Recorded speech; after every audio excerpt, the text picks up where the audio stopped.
Bismillahirrahmanirrahim. Assalamualaikum warahmatullahi wabarakatuh. Salam sejahtera untuk kita semua.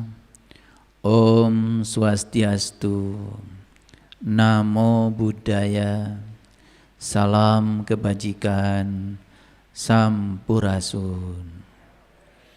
Rahayu Sagung Dumadi, yakinkan seluruh makhluk hidup di semesta ini senantiasa hidup berbahagia di setiap ruang dan waktu, di semua tingkatan. Tidak boleh lagi ada yang menderita, apalagi menderita karena tindakan diri kita sendiri.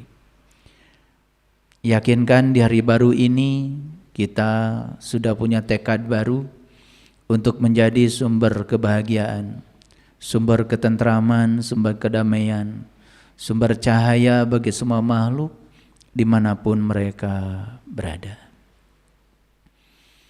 Segala puji hanya milik Allah, Tuhan semesta alam, yang mengurus mengatur seluruh makhluknya tanpa batas, yang tidak pernah lelah untuk memenuhi seluruh kebutuhan makhluknya.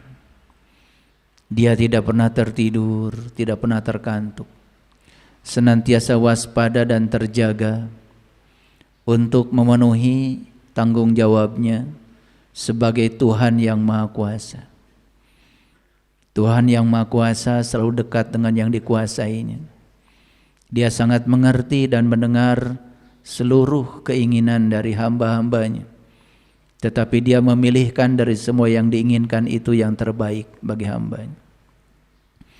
Mari kita sadari bahwa kita bertemu di tempat yang penuh berkah ini karena beliau sangat mengerti yang kita butuhkan, dan kita bertemu karena ada kesamaan frekuensi, kesamaan vibrasi, karena kita sendiri yang telah menarik dan menginginkan pertemuan ini terjadi. Apapun yang diinginkan oleh kita, kalau kita benar-benar menginginkannya, maka Allah akan menggunakan fasilitas yang dimilikinya, tangan-tangannya untuk mewujudkan yang kita ingin. Oleh karena itu, mari kita puji Dia bersama-sama membaca hamdalah. Alhamdulillahirabbil alamin. Mari kita sadari kehadirannya. Tubuh kita berwibawa, tubuh kita fungsional. Kaki kita bisa melangkah, tangan kita bisa bergerak, mata kita bisa melihat, telinga kita bisa mendengar, mulut kita bisa bicara dan merasakan semua jenis-jenis makanan yang disediakan semesta. Itu semata-mata karena kehadiran Dia dalam diri kita. Dia tidak pernah meninggalkan kita sedetik pun. Oleh karena itu, mari kita sadari selalu kehadirannya. Dia adalah sang keberadaan, sang kehadiran. Siapapun yang senantiasa menyadari kehadirannya, keberadaannya dalam dirinya, merasakan kebersamaan dengan Dia, maka dia akan terbebas dari rasa cemas, rasa khawatir, rasa sedih. Hidup penuh dengan kedamaian, tenang, tentram, damai, bahagia, suci, bersih, indah dan mulia. Mari kita awali kajian kita di pagi yang penuh berkah ini, bersama-sama mohon ridho dan berkahnya. Kiranya ilmu yang dialirkan semesta lewat mulut saya, lewat pikiran saya, karena saya tidak tahu apa-apa, tidak bisa apa-apa. Saya bukan siapa-siapa. Kita sapa semuanya dengan kelembutan dan cinta seraya membaca basmalah. Bismillahirrahmanirrahim. Menyampaikan ilmu kepada yang tidak membutuhkan itu adalah suatu kezaliman, kata Rasulullah. Dan menahan ilmu kepada mereka yang butuh itu juga suatu kezaliman. 34 tahun saya menjadi tenaga edukasi di universitas. 34 tahun saya menjadi pegawai negeri sipil, menjadi ASN, sebagai dosen. Saya mengajar berbagai mata kuliah dalam bidang fisika. Saya mengajar mekanika, saya mengajar kelistrikan, kemagnetan, termodinamika, fisika statistik, fisika modern, fisika kuantum. Pada akhirnya saya menemukan sebuah kesadaran. Saya terkejut ketika saya bertanya kepada mahasiswa saya, kenapa kalian ingin belajar di jurusan fisika? Ternyata 95% mahasiswa saya tidak menyenangi fisika, tetapi mengambil program studi fisika. Bisa kebayang ya, setiap dosen mau ngasih kuliah, pasti malasnya luar biasa. Karena tidak senang, bukan sesuatu yang dibutuhkan. Terus kenapa mereka kuliah? Ternyata karena ingin nilai, ingin jadi sarjana, ingin diwisuda, bukan karena ingin menguasai ilmunya. Jujur ya, Bapak Ibu dulu waktu sekolah kan banyak pelajaran ya, SMA aja ada matematika, ada fisika, ada kimia, ada biologi, ya, ada sejarah, ada PPKN, masih ingat ya? Bapak Ibu waktu itu bangun pagi semangat gak mau sekolah? Lihat jadwal mata pelajaran, wah fisika, wah matematika, wah kimia. Jujur ya, pernah gak mengalami situasi seperti itu? Pernah. Makanya saya menyadari, jangan-jangan selama ini saya mengajarkan sesuatu kepada orang yang tidak butuh. Karena harusnya kalau yang hadir orang-orang yang butuh, tidak boleh ada yang terlambat. Saking semangatnya, dosen harusnya ngajar jam 7, mahasiswa jam 6 udah datang. Bahkan mendambakan kehadiran seorang dosen, karena hari itu dia akan dapat ilmu baru. Gitu gak dulu waktu sekolah? Kalau guru dikabarkan tidak datang, apalagi sakit, seneng gak Bapak Ibu waktu itu? Waktu itu ya, ini kita bicara sejarah sedikit, seneng kan? Seneng. Ternyata mahasiswa juga sama. Kalau dosen itu dikabarkan sakit apalagi, mungkin berpikir, ya dikasih bonus lah sakitnya, biar lebih lama lagi gitu. Ya, karena kalau tidak hadir itu malah senang. Gitu enggak Bapak Ibu? Itu. Jadi saya baru sadar, jangan-jangan saya selama ini mengajarkan ilmu kepada mereka yang tidak butuh. Jadi saya ngajar bukan karena sebagai kepanjangan tangan Allah menyampaikan cinta kasih Allah. Saya ngajar hanya sebagai ASN, wajib datang, mengajar 16 pertemuan satu semester karena saya dapat gaji. Sehingga mengajar itu jadi kewajiban, bukan kesenangan. Mahasiswa juga datang ke kelas karena takut di DO, takut tidak dapat nilai. Jadi kira-kira yang ngajar dengan yang belajar sama enggak? Sama kan? Sama enggak benernya? Itu saya baru sadar. Makanya kan sepertinya saya memaksakan seluruh mahasiswa saya harus menguasai fisika. Padahal mereka itu tidak direncanakan Allah untuk menjadi ahli fisika. Bahkan mereka sendiri mungkin tidak senang fisika kan. Kebayang enggak? Ya, betapa malasnya mereka. Oke. Nah, kenapa saya cerita ini? 34 tahun saya baru sadar.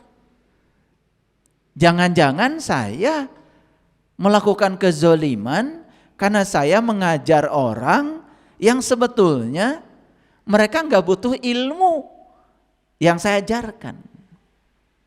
Hanya sekedar menjalankan kewajiban sebagai mahasiswa. Paham ya? Oke. Nah, sekarang coba perhatikan. Bapak Ibu yang datang ke sini. Saya mau nanya, datang ke sini apa? Ingin dapat nilai? Bukan. Ingin diwisuda? Bukan. Ingin dapat pujian dari saya? Bukan. Ini ada dari Madiun, dari Cikarang, dan dari berbagai tempat jauh. Perjalanannya pun luar biasa. Datang ke sini. Siapa yang menggerakkan? Nilai, ijazah, sertifikat, atau rasa ingin tahu? Berarti saya tepat ya sekarang mengajar kepada orang yang butuh. Jadi saya tidak mau lagi melakukan kezoliman karena saya mengajar kepada mereka yang tidak butuh. Mahasiswa datang ke kelas itu karena takut di absen kan? Betul nggak? Ya, malas-malas juga dipaksakan, makanya banyak yang stres. Saya pernah ditanya sama mahasiswa saya, Bapak itu jadi dosen fisika kenapa? Saya itu seneng banget fisika. Lihat rumus-rumus yang ruwet itu seneng itu, indah. Indah gak Bapak Ibu lihat rumus yang ruwet-ruwet? Hah? Saya seneng itu. Bahkan saya dulu ya waktu SMA ditegur oleh petugas perpustakaan berkali-kali gara-gara apa? Saya masih ingat itu. Dulu waktu SMA buku fisika saya itu judulnya bukan fisika. EGM namanya itu. Energi, gelombang, dan medan. Jadi saya tiap bulan itu selalu ditegur oleh petugas perpustakaan karena kalau pinjam buku kembalinya pasti rusak. Dan harus mengganti. Sampai lecek itu buku, saking dibaca berulang-ulang. Kalau saya waktu itu jadi petugas perpustakaan, harusnya kan bangga. Ada siswa yang rusak buku karena dibaca. Daripada buku itu kan pada utuh itu. Kayak Quran punya kalian kan utuh sampai sekarang, betul nggak? Ya jarang dibaca, makanya dijaga terus. Kalau perlu disampul belakangnya, luarnya, betul nggak? Kalau perlu nggak bisa dibuka sampulnya, betul nggak? Ya paling Quran disuhun ya, ditaruh di kepala gitu. Isinya nggak pernah dibaca. Makanya suka kagum saya kalau lihat peserta kajian yang Qurannya lecek gitu karena sering-sering dibaca, bahkan banyak coretannya. Saya kagum itu, ya. Lebih mengagumkan lagi mereka yang Al-Qur'annya bersih. Bahkan itu yang lucu ya. Itu kan suka ada dari percetakan itu 2 kertas, 3 kertas itu masih nyatu itu. Ya, itu udah jelas nggak pernah dibuka itu Quran. Paham ya? Itu. Nah, apa pesan spiritual yang mau saya sampaikan? Sekarang ini ada ribuan orang, puluhan ribu orang yang menunggu kajian saya di kajian live di TikTok. Dan saya yakin mereka-mereka yang hadir di sini, di sana, secara online, itu karena mereka membutuhkan. Yang tidak membutuhkan ya pasti tidak akan hadir. Karena di sini tidak ada kewajiban, tidak ada hadiah, dan saya juga tidak membagi-bagikan pahala, ya, itu. Barang siapa yang rajin datang ke kajian saya dapat pahala masuk surga.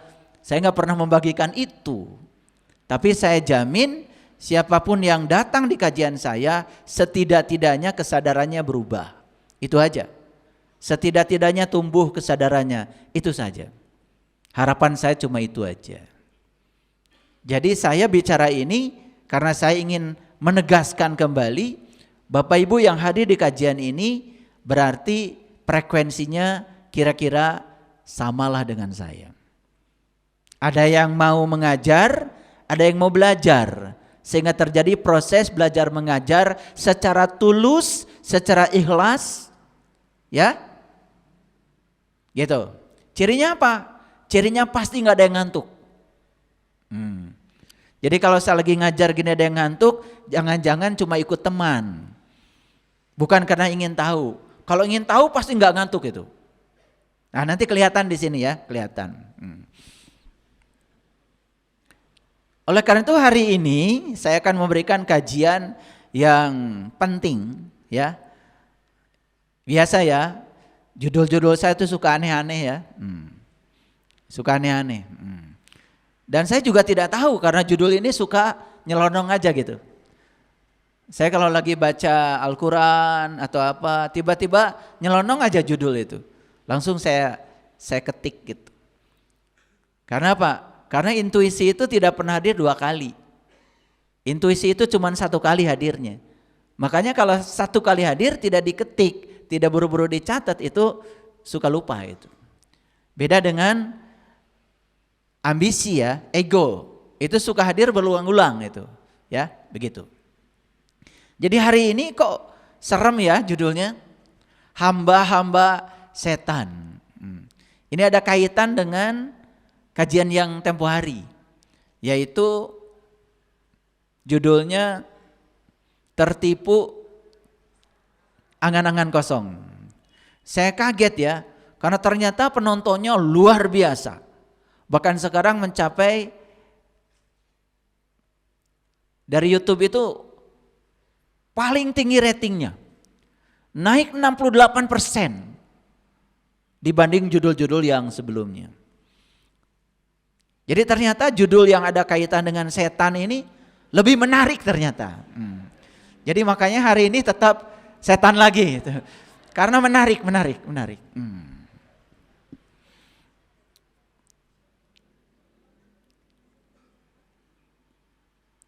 Ya saya juga tidak tahu kenapa yang ada kaitan dengan setan ini menarik. Tetapi ratingnya naik 68%, menarik. Makanya hari ini yang datang ke intuisi saya juga masih ada kaitan dengan setan. Bahkan ini judulnya serem ya, hamba-hamba setan. Apa yang mau dibangun di kajian ini? Yang mau dibangun di kajian ini adalah setelah selesai mendengarkan kajian ini, kita harus jujur pada diri kita sendiri. Sebetulnya kita ini hamba-hamba Allah atau hamba-hamba setan, gitu aja sebetulnya. Tujuannya itu. Jadi di sini nanti dibutuhkan satu kejujuran. Sudah siap ya Bapak Ibu? Oke, kalau sudah siap kita akan masuk, kita akan mulai.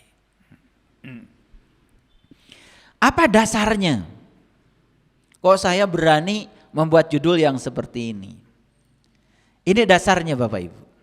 Dasarnya itu Quran surat Al-Isra, surat ke-17 ayat 65. Jadi di ayat ini dikatakan, A'udzubillahi minasyaitonirrajim, bismillahirrahmanirrahim. Inna ibadi laisa laka alaihim sultan wa kafa bi rabbika wakila. Ini dasarnya. Ya. Jadi Allah mengatakan inna ibadi laisa laka alaihim sultan.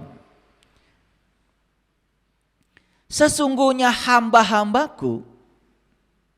Hamba siapa? Ku di situ siapa? Allah. Inna ibadi, sesungguhnya hamba-hambaku, kata Allah. Jadi yang sedang dibicarakan hamba-hamba siapa? Hamba-hamba Allah. Laisa laka alaihim sultan. Kamu tidak dapat berkuasa atas mereka. Gitu. Jadi kamu di sini sebetulnya ada ayat sebelumnya nih. Sebelum ayat 65 itu. Nanti saya akan runut ya dari ayat 61 sampai 65. Jadi kamu di sini saya bocorkan itu sedang cerita setan.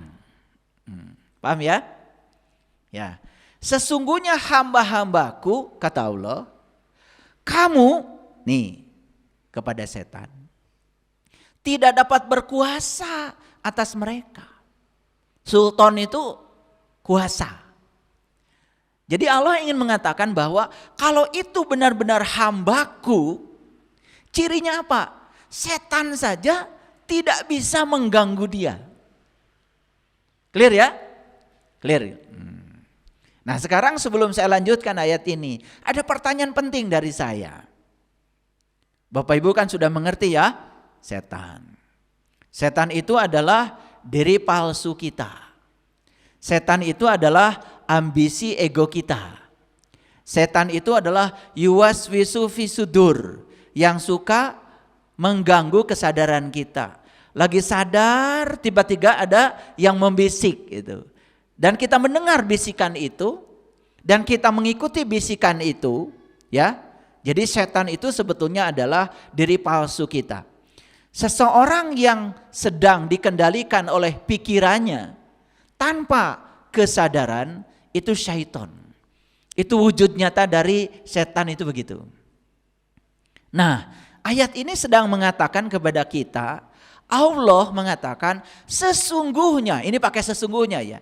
Inna ibadi, sesungguhnya hambaku, kata Allah, laisa laka alaihim sultan. Kamu, hai syaitan, hai ambisi, hai diri palsu, hai pikiran yang tidak terkendali, begitu. Ya, tidak dapat berkuasa kepada hamba-hambaku.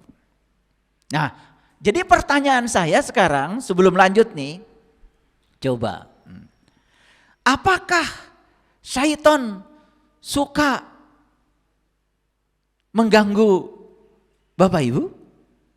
Suka. Apakah syaitan suka mengganggu kesadaran Bapak Ibu? Suka. Apakah Bapak Ibu terganggu? Jawab dong. Biasa ya kalau saya mau ngajar karena metode ilmiah. Metode ilmiah itu harus berbasis masalah. Jadi yang saya kemukakan dulu itu masalah dulu. Makanya kalau ngajar itu, kalau saya berstruktur, ada pendahuluan, menyampaikan masalah, ada kegiatan inti nanti, menyelesaikan masalah. Nanti ada kegiatan penutup itu. Lalu apa pelajaran yang kita bisa ambil dari proses menyelesaikan masalah itu untuk mengubah kehidupan kita supaya lebih baik. Setidak-tidaknya tidak perlu menjadi lebih baik dari orang lain, tapi kita menjadi versi terbaik dari diri kita sendiri. Setidak-tidaknya hari ini, di hari kelahiran kita hari ini, hari baru yang Allah berikan, jauh lebih baik daripada kemarin, itu aja udah bagus. Gitu ya? Oke. Jadi sekarang saya masuk dulu kepada masalah. Apakah Bapak Ibu suka digoda oleh diri palsu? Ambisi ego? Rahwana sidasa muka? Suka? Oke. Apakah Bapak Ibu tergoda? Jawab dong. Tergoda. Sedangkan kata Allah, kalau benar-benar hamba-hambaku, kata Allah, tidak bisa. Setan itu menguasai hamba-hambaku. Jadi sekarang masalahnya jelas. Sebetulnya kita ini kalau masih tergoda oleh yuwaswisu, mau ngasih 100 juta, ada yang waswisu. Enak aja. Kegedean gitu ya. Langsung rubah jadi 1 juta. Tapi tetap kan ingin disebut dermawan kan, tetap. Tetap masih minta diumumkan kan? Masih supaya populer. Jadi kalau masih melakukan tindakan bukan karena manifestasi ilahi, tindakannya itu semata-mata karena ingin populer, ingin dipuji supaya dapat sanjungan, Itu yang sedang yuwaswisu itu bukan kesadaran. Itu syaitan. Suka nggak tergoda? Itu masalah kita. Berarti sebetulnya klaim bahwa kita ini hamba Allah sudah pas belum? Sedangkan kata Allah, inna ibadi laisa laka alaihim sultan. Kalau dia benar-benar hambaku, kata Allah, bahkan setan pun tidak berkuasa atas dia. Oke, kalau belum jelas mungkin dikasih contoh ya. Kasih contoh. Suka berubah enggak dengan apa kata orang tentang diri Bapak Ibu? Suka. Apakah yang dikatakan orang itu tentang kita atau tentang pendapat dia tentang kita? Kan yang dikatakan orang itu bukan tentang kita. Yang dikatakan orang itu adalah opini dia tentang kita. Apa yang dikatakan orang itu palsu atau benar? Tapi percaya nggak? Jadi kalau ada orang yang marah ketika dihina orang, masalahnya di orang yang menghina atau di Anda yang merasa terhina? Ketika Anda marah dihina orang, sebetulnya Anda tuh sedang menunjukkan betapa rapuhnya diri Anda. Betapa kusutnya diri Anda. Betapa Anda belum selesai dengan diri Anda sendiri. Karena Anda masih butuh validasi dari orang. Kalau Anda itu siapa. Kalau ada orang yang tidak siap dikritik orang, sebetulnya masalahnya itu bukan pada pengkritiknya. Tetapi dia belum selesai dengan diri sendiri. Jadi kalau ada orang dikritik marah, itu karena dia belum selesai dengan dirinya sendiri. Padahal kritikan orang bukan tentang dia kan. Itu opini orang tentang dia. Itu pendapat orang, bukan yang kenyataan yang kita alami. Karena yang paling tahu diri kita kan diri kita sendiri. Tapi masih suka terganggu enggak Bapak Ibu? Masih. Jadi sebetulnya kita ini hamba siapa? Ini judul udah masuk belum? Saya kasih contoh lagi. Bapak Ibu, ya saya mau nanya. Mau kenyamanan, mau ketidaknyamanan? Kenyamanan? Oke. Walaupun gak benar gak apa-apa ya. Yang penting nyaman kan? Kalau kita hidup selalu ingin nyaman, padahal kenyataan hidup itu tidak bisa kita kendalikan. Dan suatu saat pasti akan mengalami ketidaknyamanan dalam hidup. Dan kita belum bisa bermitra, bersahabat dengan ketidaknyamanan, hanya menyiapkan diri untuk bersahabat dengan kenyamanan. Coba perhatikan, saat ketidaknyamanan datang, apa yang terjadi? Menolak? Marah? Marah. Padahal ketidaknyamanan itu datang dari Allah. Padahal ketidaknyamanan itu Allah sedang menumbuhkan kita supaya kita tambah hebat, tambah kuat. Tapi kita tidak percaya pada kebijaksanaan Allah. Lebih percaya pada pikiran palsu kita. Bahkan ketidaknyamanan itu sebetulnya bukan ketidaknyamanan. Hanya penilaian pikiran kita terhadap peristiwa yang disebut ketidaknyamanan itu. Berarti sebetulnya saat kita begitu, kita ini hamba siapa? Seharusnya kalau hamba Allah dapat kenyamanan, yes. Dapat ketidaknyamanan, yes. Karena dia percaya tidak ada kejadian apapun di semesta yang di belakangnya tidak ada sang kehadiran. Kenyamanan dan ketidaknyamanan itu melulu adalah penilaian saya terhadap peristiwa. Peristiwa itu asalnya netral, tapi penilaian saya yang tidak netral. Saya sedang menilai itu dengan diri palsu saya, dengan ego saya, ambisi ego saya. Padahal yang disebut ketidaknyamanan itu, kata Allah, itu baik bagi kamu. Kan Allah bilang, boleh jadi kamu tidak suka sesuatu, padahal itu amat baik bagi kamu. Boleh jadi kamu menyukai sesuatu, padahal itu amat buruk bagi kamu. Hamba siapa? Kalau nggak dikasih contoh kalian tuh susah jujurnya. Betul nggak? Jadi kalau hamba Allah gimana? Kenyamanan yes, ketidaknyamanan yes. Kalau hamba ambisi, hamba diri palsu, hamba ego, dia hanya siap untuk kenyamanan dan dia tidak siap untuk ketidaknyamanan. Hamba siapa? Tadi dia begitu lihat judul hamba-hamba setan, pasti bukan saya. Betul nggak? Belum masuk, ya toh? Iya, kayak gitu kadang-kadang kita ya, nggak apa-apa.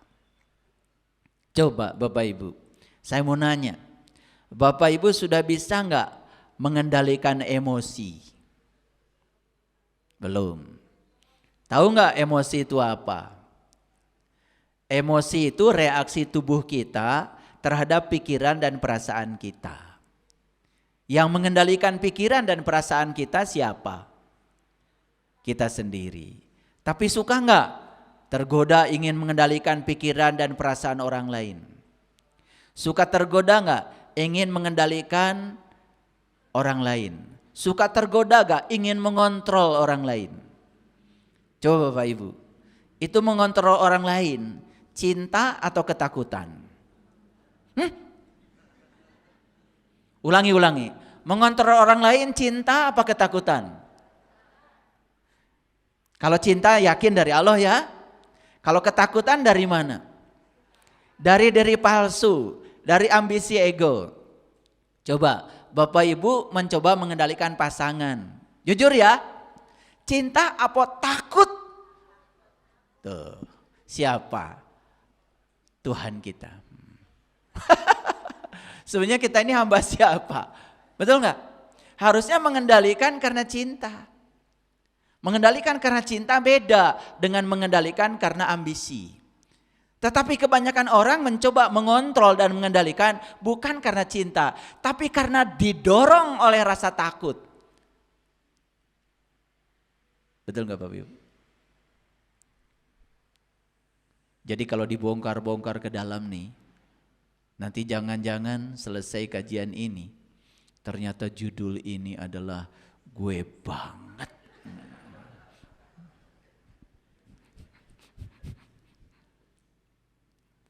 Sampai sini ngerti? Suka mengendalikan emosi? Bisa mengendalikan emosi?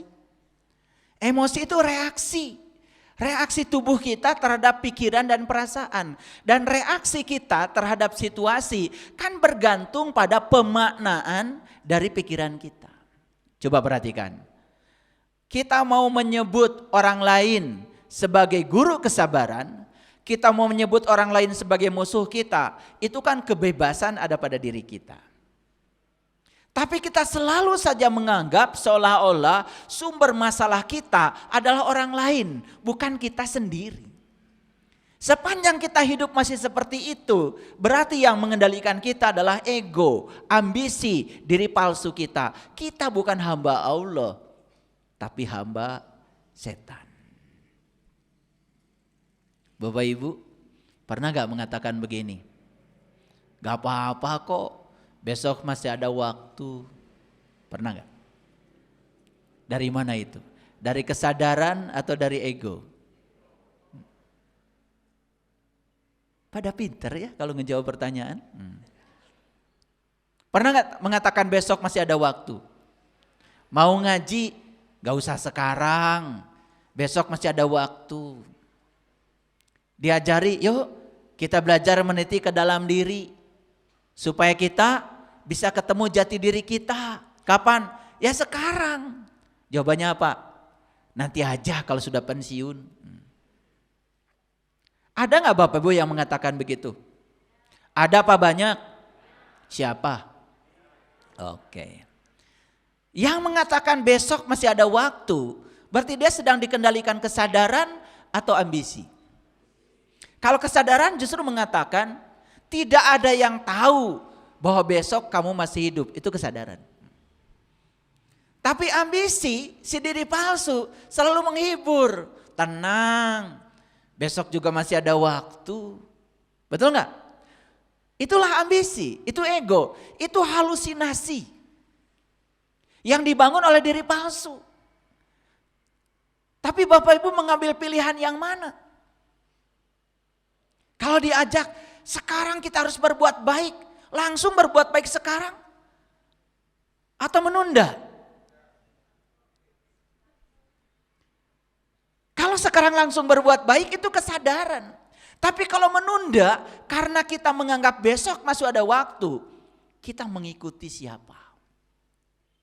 Allah apa setan? Setan. Makanya kebohongan terbesar manusia adalah tentang waktu. Kebohongan terbesar manusia adalah saat dia mengatakan besok masih ada waktu. Itu kebohongan terbesar. Apa yang terjadi? Masih ingat gak ayat yang kemarin saya bahas? Menunggu, menunda itu bukan dari Allah. Makanya kenapa Nabi Muhammad mengajarkan kepada umatnya, kalian kalau ingin sempurna hidup, rangkulah kematian. Belajar merangkul kematian. Kenapa? Karena tidak ada yang tahu kapan dia mati, maka dia waspada. Dia selalu melakukan sesuatu dengan waspada, karena saya takut besok tidak ada waktu. Makanya begitu ada peluang melakukan kebaikan, dia melakukannya sekarang, bukan besok.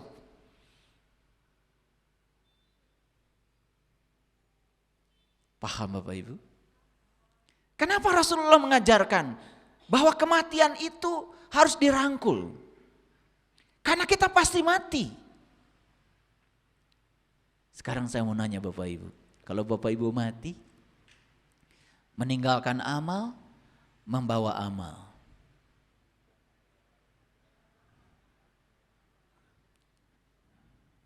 Yang benar. Kan sering kan? Kenapa Bapak Ibu melakukan kebaikan untuk bawa bekal? Kan gitu kan? Bekal ke akhirat katanya begitu.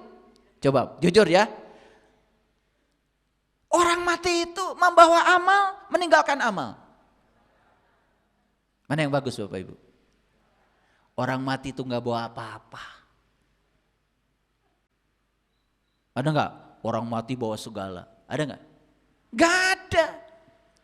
Asalnya dari Allah gak bawa apa-apa.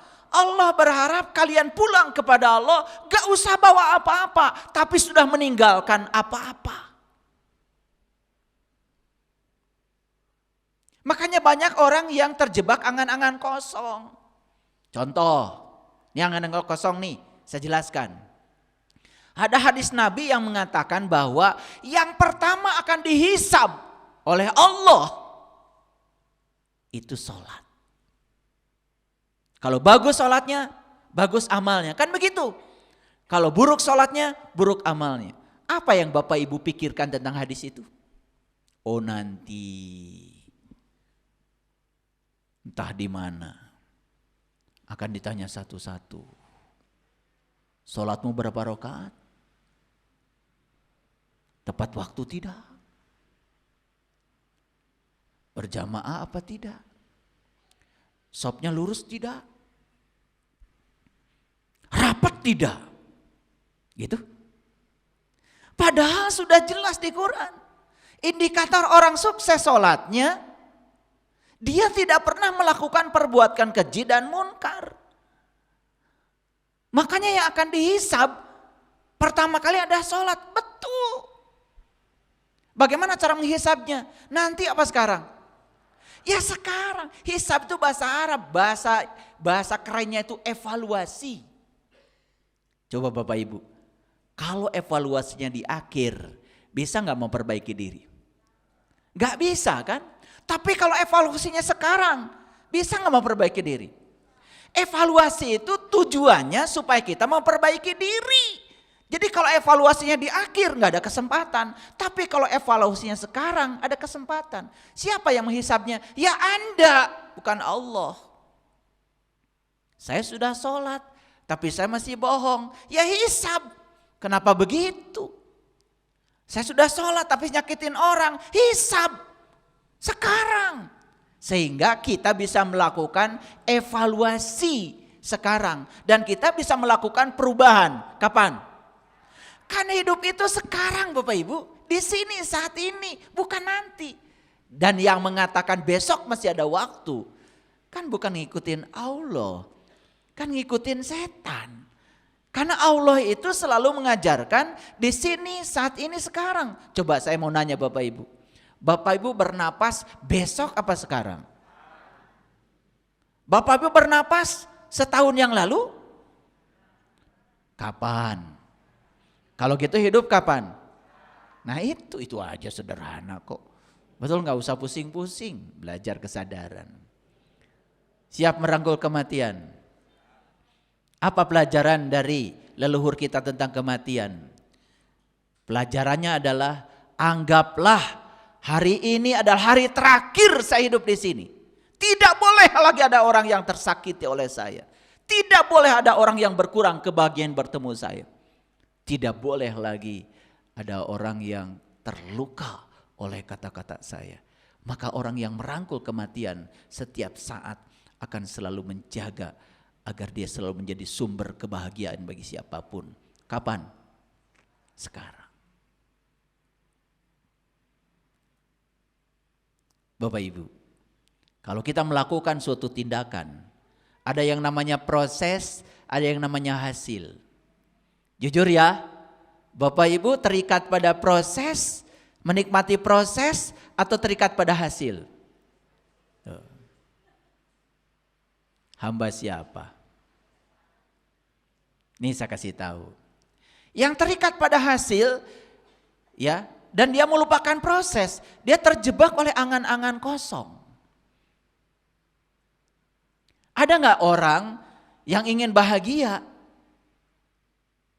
Tetapi sekarang dia tidak bahagia. Kata-katanya juga begini, nanti kalau saya sudah punya rumah bagus, saya pasti bahagia. Akan bahagia nggak orang ini?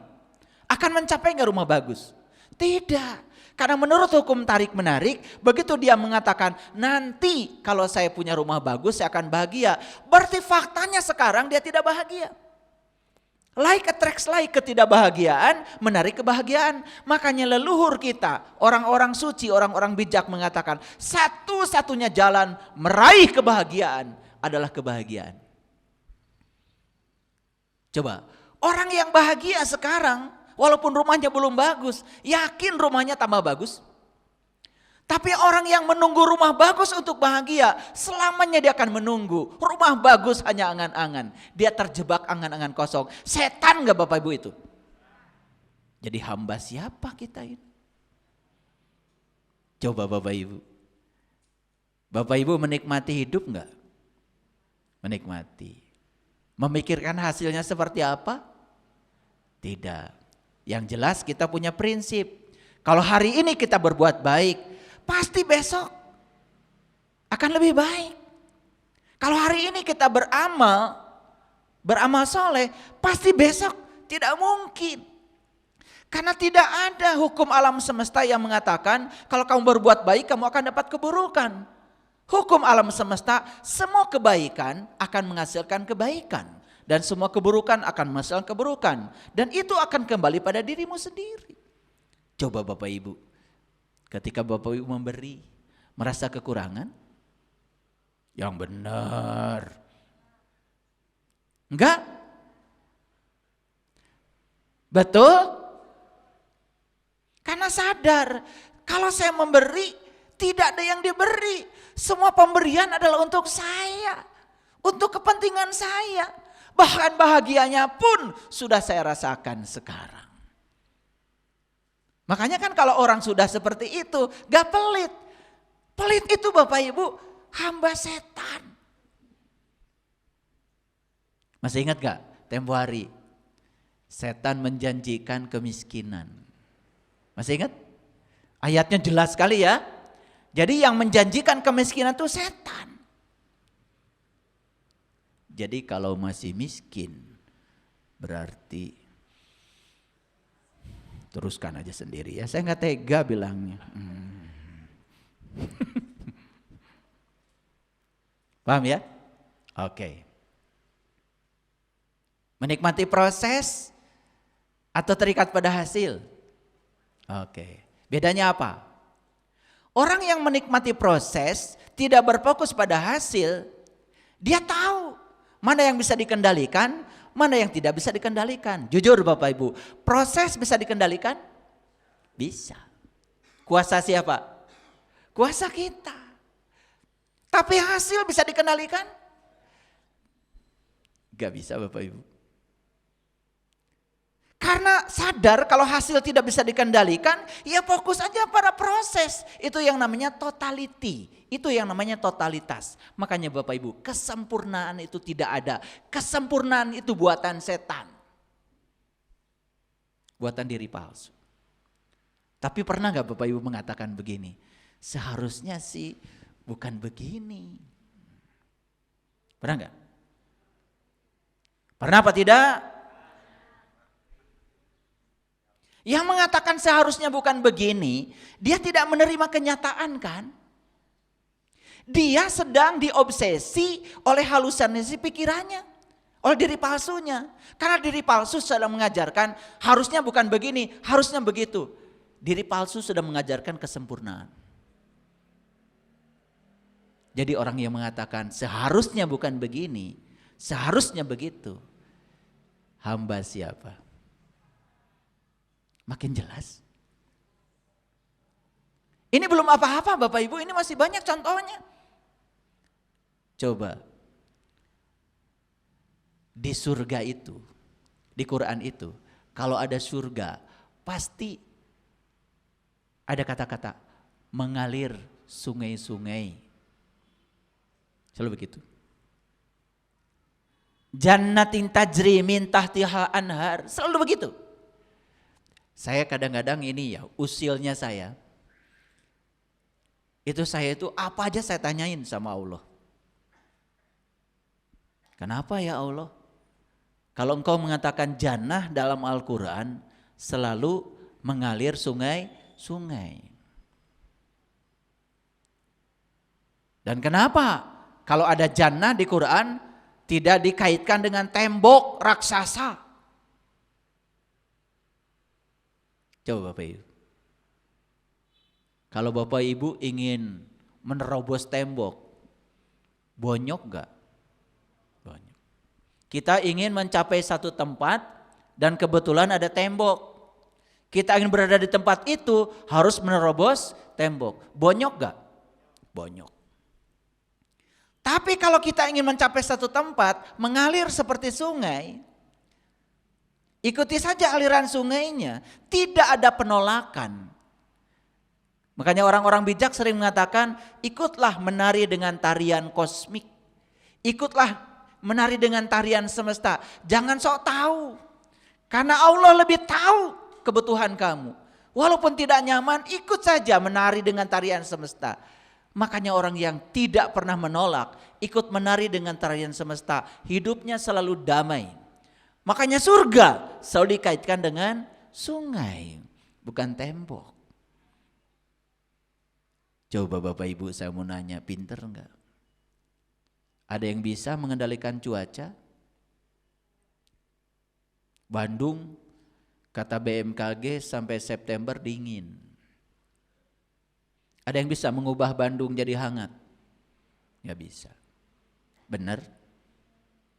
Benar gak bisa? Tapi kedinginan gak Bapak Ibu? Kedinginan kan? Apa yang Bapak Ibu lakukan?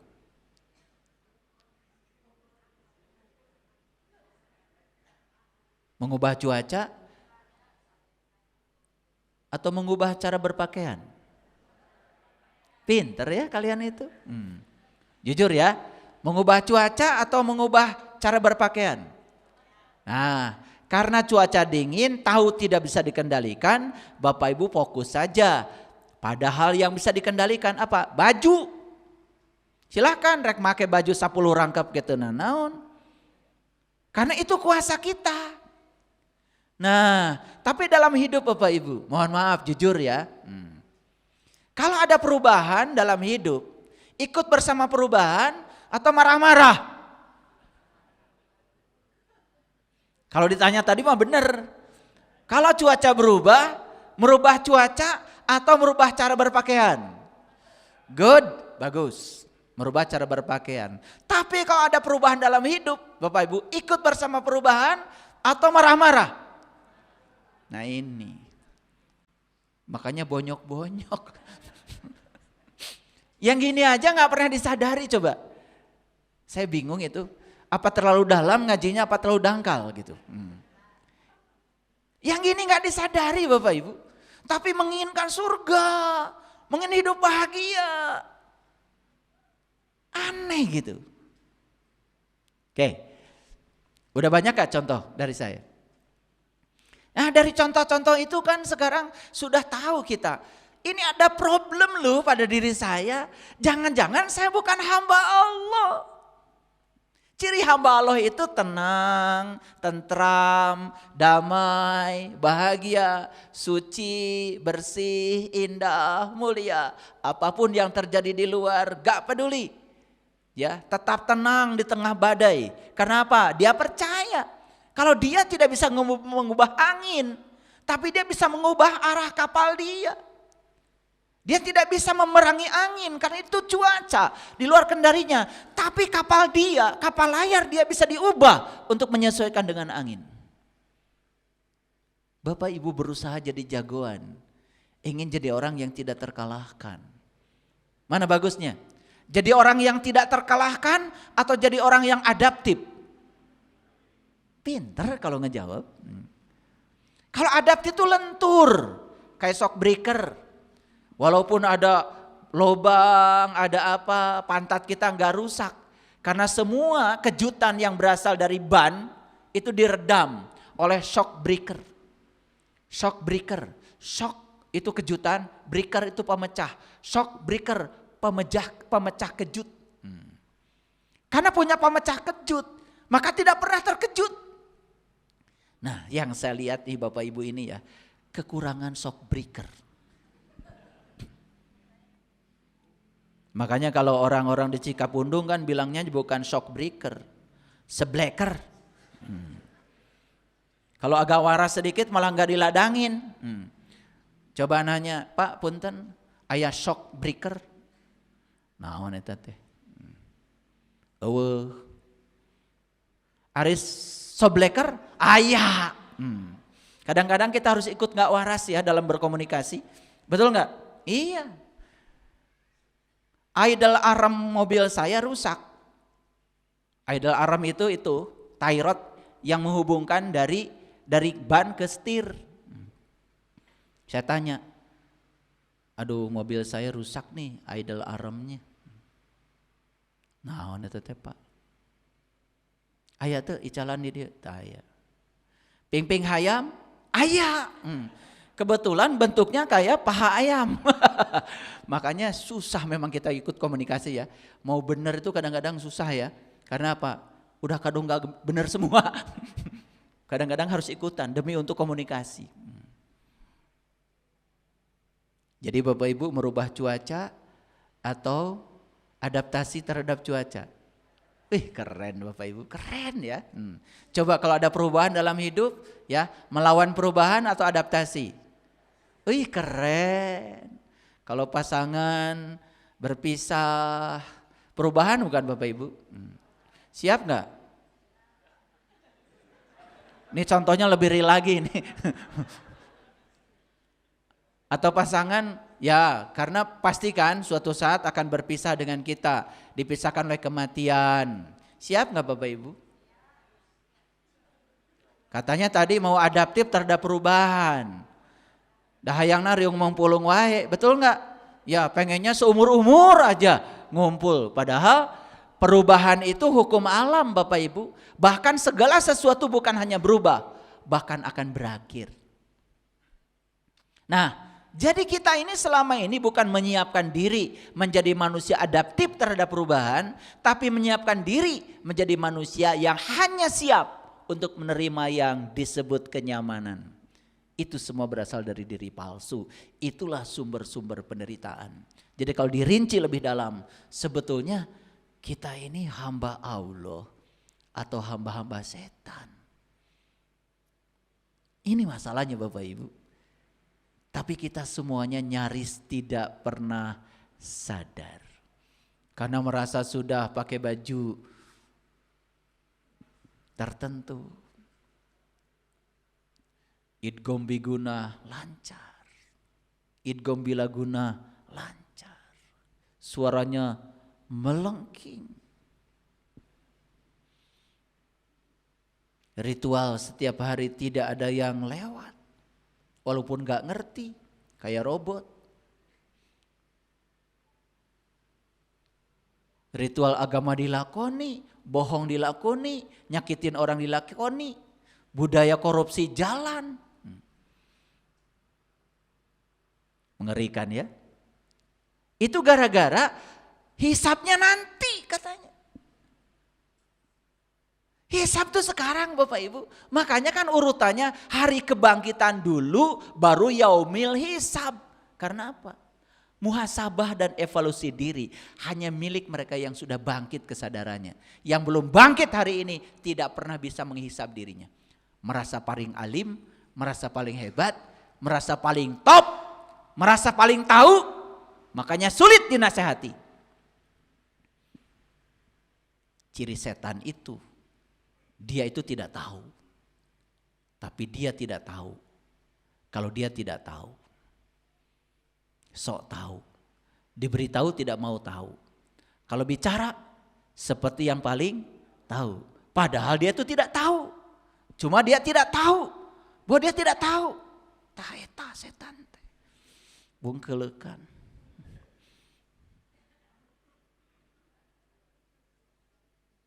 Betul. Makanya enak ya jadi orang biasa kayak kalian ya. Mau ngaji, ngaji aja. Gak ada perlu ada atribut. Coba kalau jadi pimpinan ini, pimpinan itu. Mau ngaji juga ribet. Betul gak? Gengsi. Masa saya harus ngaji di tempat itu? Ya, yang ngajar juga peci aja gak punya. Sementara yang akan ngaji gagah banget.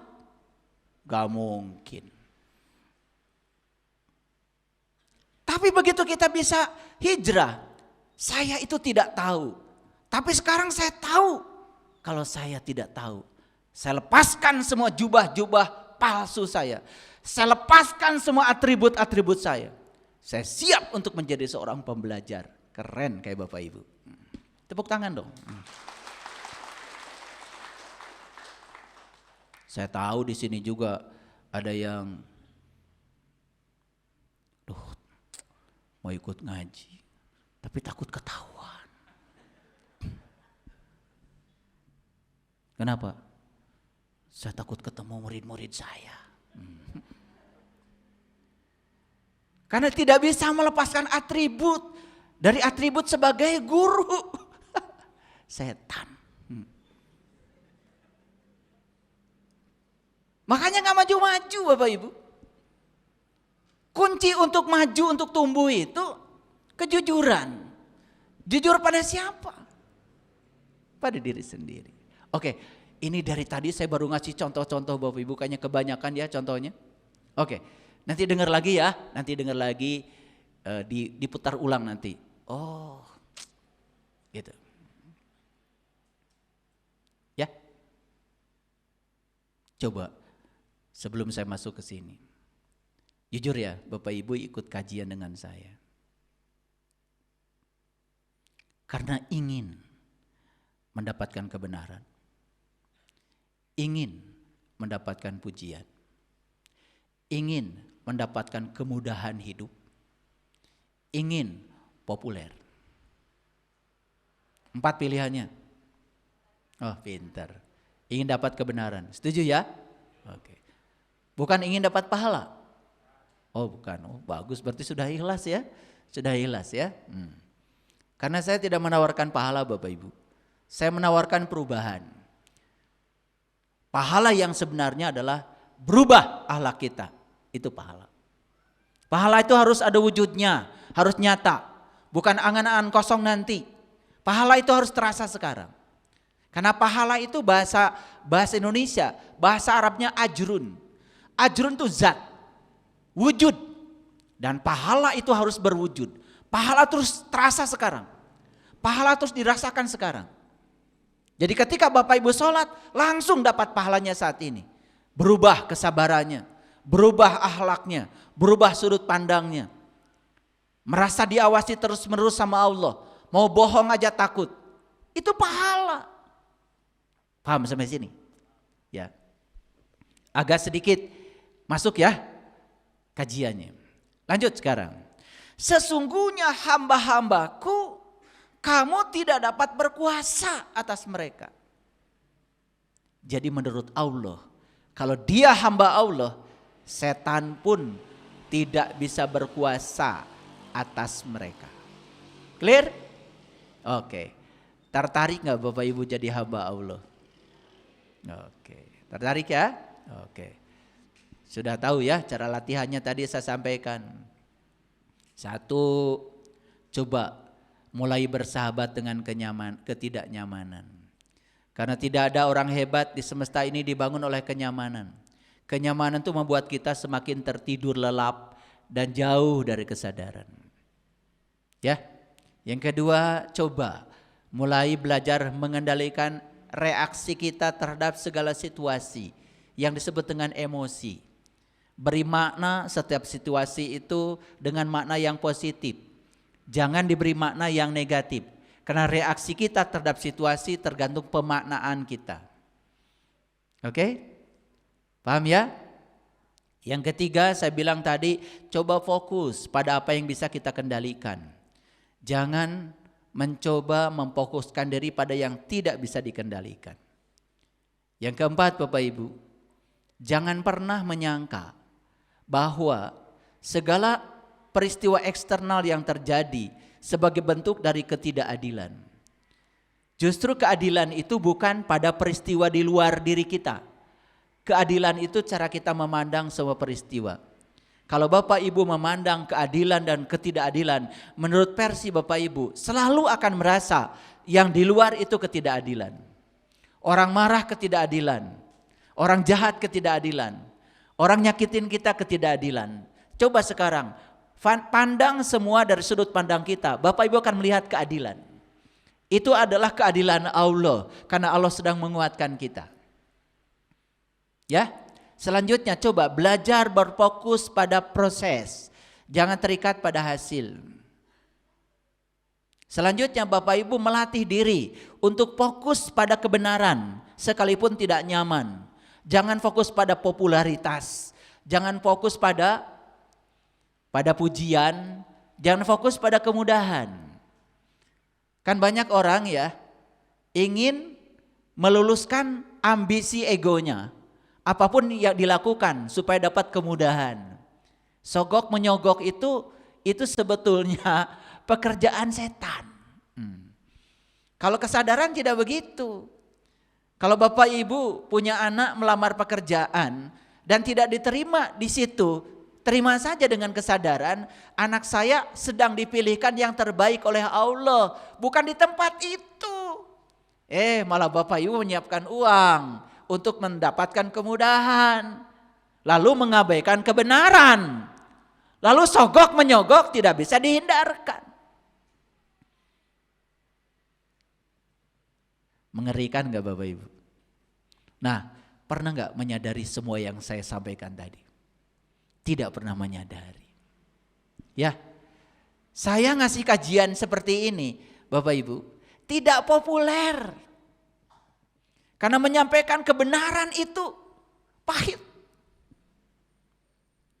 Bahkan banyak yang mencemooh saya, mengejek saya, menghina saya. Dan kalau saya merespon mereka itu, saya sedang mencerminkan betapa rapuhnya diri saya.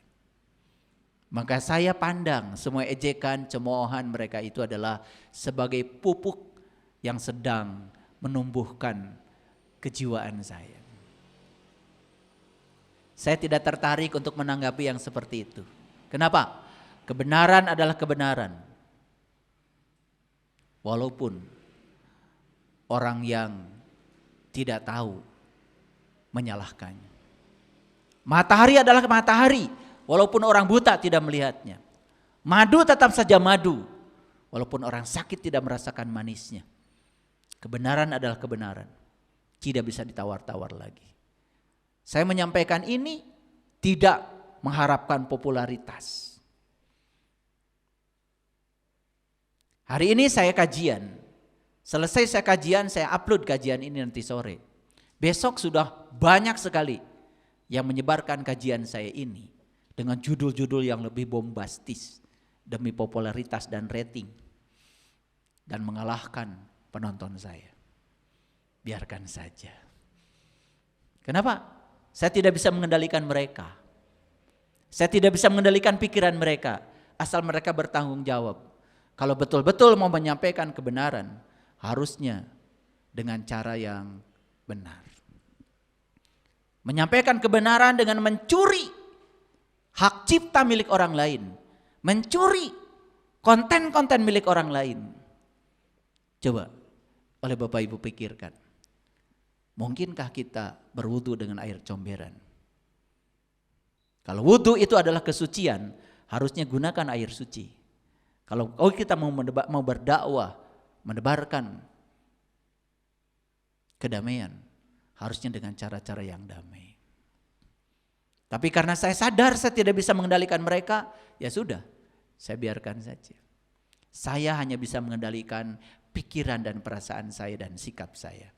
Saya berpikir, ya sudah, hitung-hitung mereka ya ikut mendakwahkan kajian ini lebih luas lagi. Saya doakan mereka dapat berkah. Itu saja. Baik Bapak Ibu, kita lanjut ke sini. Dan cukuplah Tuhanmu sebagai penjaga. Ini ayatnya luar biasa. Wa kafa bi rabbika wakila. Bapak Ibu mohon maaf. Apakah Bapak Ibu setiap saat merasa terjaga oleh Allah? Yes. Merasa dijaga oleh Allah? Yes. Bapak Ibu, sekalipun Bapak Ibu belum kenal kepada Dia, tapi kalau Bapak Ibu merasa kalau Dia itu tidak pernah meninggalkan Bapak Ibu, selalu menjaga, suaranya nyaring terdengar dalam diri kita, itu aja udah bagus. Itu aja sudah bisa menumbuhkan kesadaran. Apalagi kalau Bapak Ibu sudah tahu dan kenal kepada Dia, lebih keren lagi. Kita tidak akan pernah merasa cemas, khawatir, sedih. Karena apa? Hasbi Allah.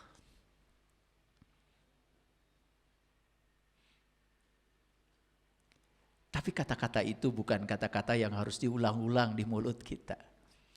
Kata-kata harus menjelma sebagai sikap. Hasbi Allah.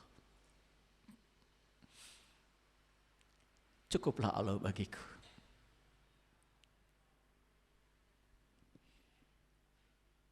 Ada rayuan-rayuan dari pikiran palsu.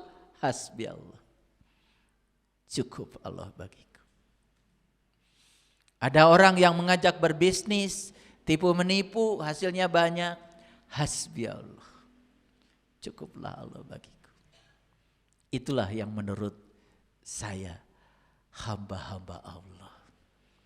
Sampai setan pun tidak tertarik lagi. Setan pun putus asa. Kenapa setan demen banget ngajak Bapak Ibu? Karena Bapak Ibu murahan kata setan.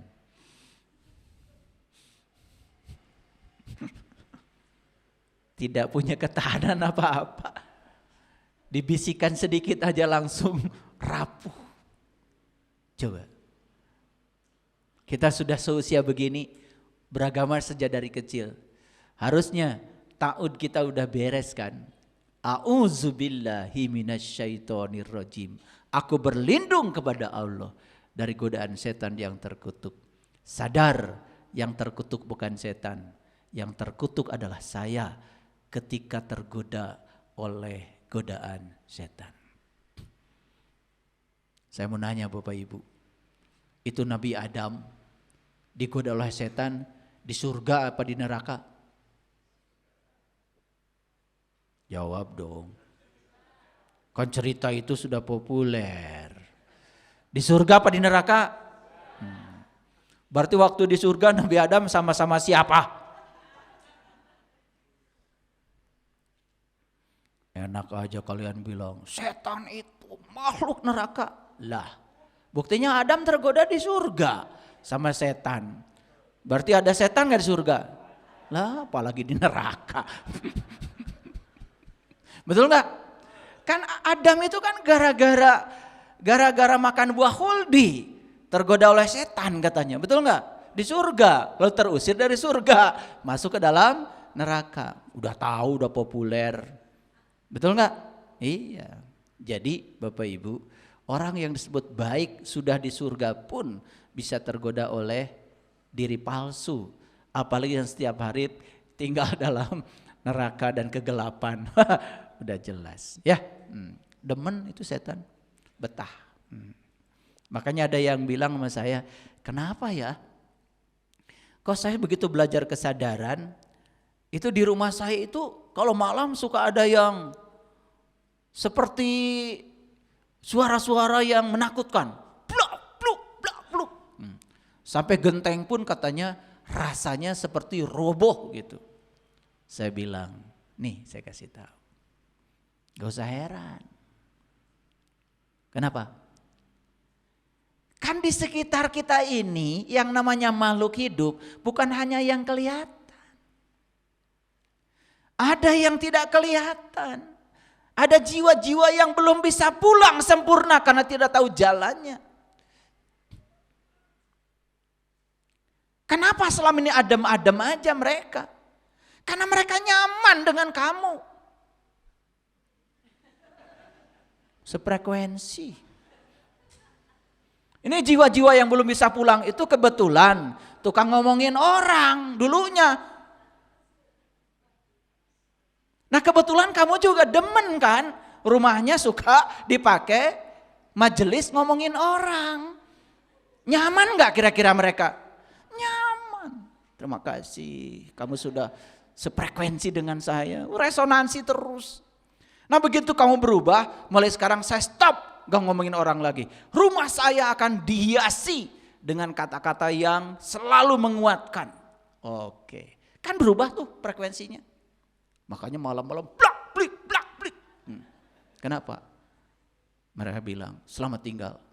Saya mau cari yang sefrekuensi dengan saya. Gitu, pasti pindah rumah.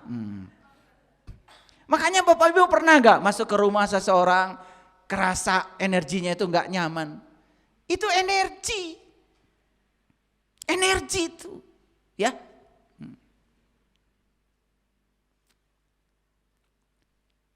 Di ruang tamu saya selalu menguji energi ruang tamu saya. Dengan apa? Dengan bunga anggrek. Jadi saya tahu bunga anggrek itu 2 bulan, 3 bulan gak layu. Kalau di situ yang dibicarakan hal-hal yang baik. Tapi kalau di situ yang dibicarakan mungkin ada kemarahan sedikit saja, itu bunga anggrek layu. Jadi saya menggunakan indikator bunga aja. Kalau dia nggak layu-layu, berarti nih, jadi gampang Bapak Ibu ya, nanti pulang ke rumah.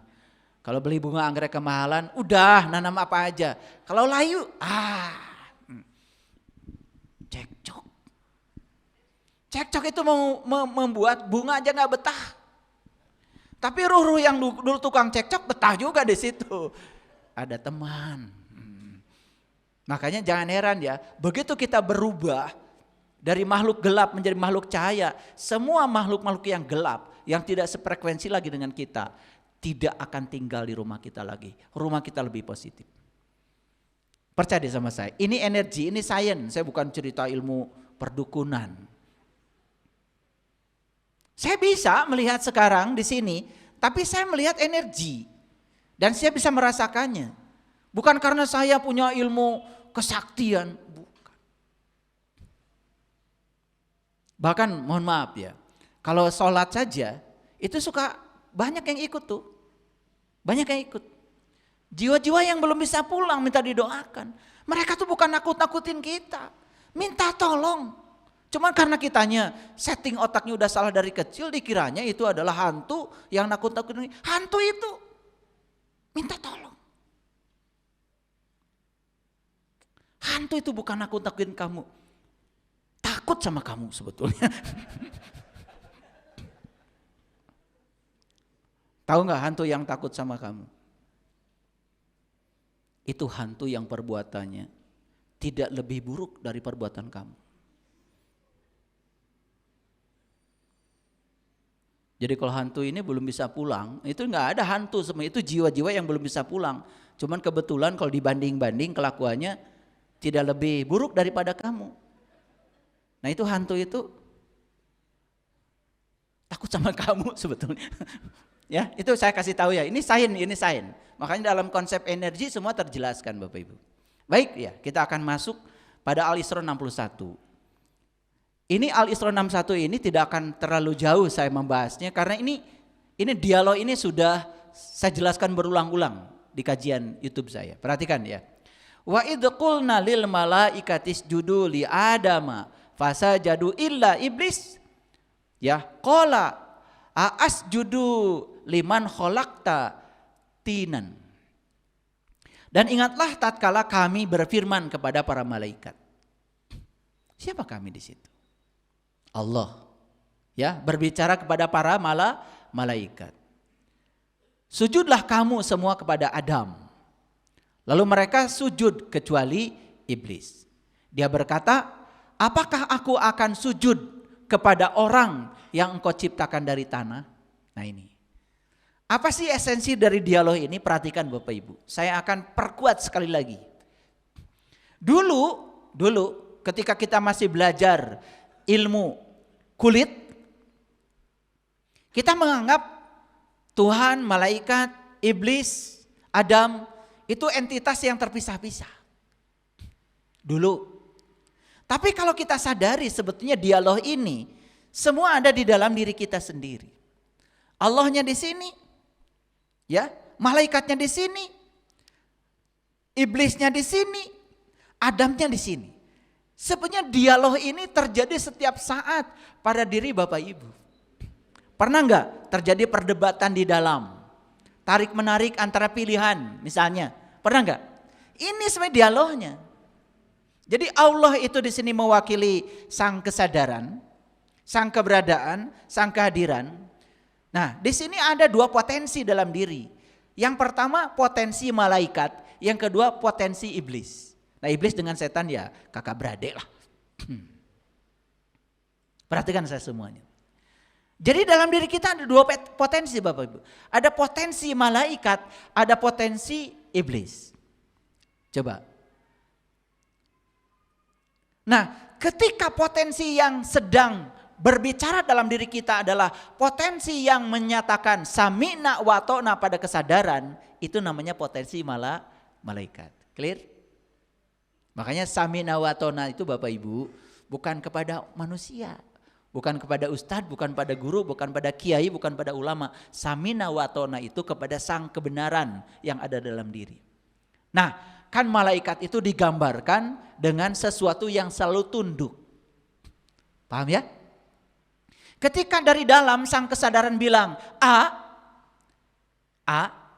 kemudian tidak pernah ada penolakan di sini dan mengatakan sami'na wa ta'na pada A, itu yang sedang berbicara dalam diri kita adalah potensi malaikat. Clear? Clear? Nah, ketika sang kesadaran bilang A, dalam diri kita ada tawar-menawar. Kali aja bagusnya B. Nah, potensi yang sedang melawan sang kesadaran itulah yang disebut dengan iblis. Ikut yang mana Bapak Ibu? Malaikat atau iblis? Kan jelas di sini kan, kalau malaikat sujud, kalau iblis kan membangkang. Jadi ketika sang kesadaran bilang A, lalu Bapak Ibu bilang yes A, tidak ada pikir itu ini lagi. Itu yang sedang beroperasi pada diri kita adalah potensi malaikat. Karena kalau Bapak Ibu cuma cerita dulu Allah, malaikat, Adam, iblis, terus cerita itu, terus apa aspek pragmatisnya buat kita? Kan gak ada. Sedangkan Quran itu kan petunjuk. Coba sekarang Bapak Ibu, ketika dibawa ke sini terasa gak manfaatnya? Yuk sekarang, mau yang mana samina watona? Yang mana? Malaikat, iblis? Malaikat. Rasakan Bapak Ibu, ketika dari dalam bilang A, Bapak Ibu tidak pikir panjang, langsung samina watona, yes Allah, saya ikut bersamamu. Bapak Ibu kan merasakan kedamaian yang luar biasa. Pernah gak begitu? Pernah Bapak Ibu, pernah sekali-kali. Tapi begitu kata kesadaran A, kemudian di sini ada tawar-menawar, balah memilih B, menciptakan pilihan yang baru. Dan ternyata pilihan itu membawa malapetaka dalam kehidupan Bapak Ibu. Apa yang terjadi? Ada penyesalan? Ada siksaan batin? Ada? Ada ketidaktenangan? Ada. Itulah ketika kita menggunakan potensi iblis. Paham? Oke. Nah, makanya digambarkan di sini, iblis itu tidak mau samina watona kepada sang kesadaran, cuman masalah apa? Masalah luar, penyakit kulit. Kan yang dimasalahkan itu cuma karena Adam katanya diciptakan dari tanah. Ini simbolisasinya begini. Bapak Ibu mohon maaf, banyak gak yang suka memperkarakan kulit? Banyak? Ya. Saya tidak bisa menghormati Anda karena Anda beda keyakinan dengan saya. Kulit? Kulit. Saya tidak bisa sejalan dengan Anda. Karena apa? Karena sholat Anda dengan sholat saya beda gerakannya. Kalau Anda subuh pakai kunut, saya enggak. Kulit?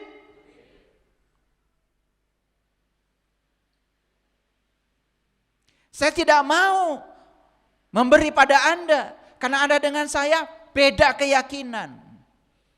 Saya berbuat baik hanya yang sekeyakinan dengan saya. Kulit? Siapa yang suka memperkarakan kulit? Jawab atuh, dari tadi saya udah capek ngomong. Siapa? Kok saya? Aduh, kalian ini. Nah, ini penting kalian itu tes IQ. Kan sudah dijelaskan tadi, ulangi lagi. Malaikat itu samina watona, sama sang kesadaran. Kalau iblis ya disuruh sujud pada Adam, membangkang. Tidak mau sujud pada Adam. Kenapa? Yang diperkarakan oleh iblis itu adalah kulit luar. Karena Adam katanya diciptakan dari tanah, sedangkan dia diciptakan dari api. Dia pikir api lebih mulia dari tanah. Itu aja yang diperkarakan oleh iblis. Kulit. Paham sekarang? Jadi yang suka memperkarakan kulit siapa? Nah itu. Harus kayak gini ngaji. Udah keluar dulu urat leher saya baru ngerti. Kalian ngerjain saya. Jadi kalau kita mau berbuat kebaikan saja masih mikir, oh dia teman, ini lawan. Kulit. Kalian mau ngasih kebaikan pada orang lain, diperhatikan dulu. Oh dia kalau suaminya dari luar kota, boleh ngasih nggak sama saya ya? Wah yang ini suka ngasih nih. Yang ini gak pernah ngasih nih. Jadi mau berbuat baik saja banyak pertimbangan. Kulit bukan? Yang suka begitu itu siapa? Jadi iblis itu siapa? Harus begitu kayaknya pertanyaannya. Makin jelas. Tuh. Jadi kalau Quran itu diterapkan di sini secara pragmatis, terasa nggak manfaatnya Bapak Ibu? Bapak Ibu selama ini ngaji ayat ini selalu dulu, betul nggak? Jadi Quran tuh kalau nggak dulu ya nanti. Terus hidup itu kapan? Makanya nggak kebagian apa-apa sekarang, cuma kebagian cerita. Sekarang sadari, kesadaran di sini. Allah kan mengatakan aku bersamamu lebih dekat daripada urat nadi lehermu. Kita dikasih kebebasan, mau ikut Allah, malaikat. Mau menentang Allah, iblis. Paham? Nah, terus Adamnya yang mana? Adam itu disebut awal manusia. Yang mana Adam? Saat kita lahir ke dunia, itulah Adam, awal manusia. Yang belum memakan buah huldi. Yang belum ada program-program eksternal yang masuk di alam bawah sadarnya.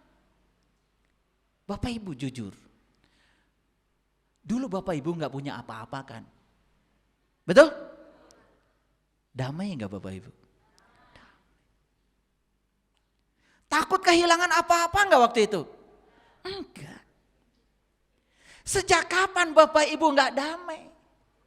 Ketika punya apa-apa dan merasa itu milik Bapak Ibu. Kan mulai saat itu Bapak Ibu tuh mulai menderita. Dulu belum berkeluarga, aman. Tapi setelah punya pasangan jadi enggak damai. Betul enggak?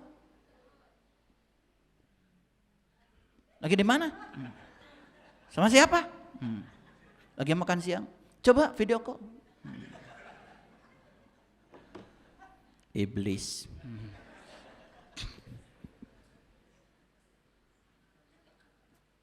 Bapak Ibu. Dulu Bapak Ibu nggak tahu apa-apa kan? Damai?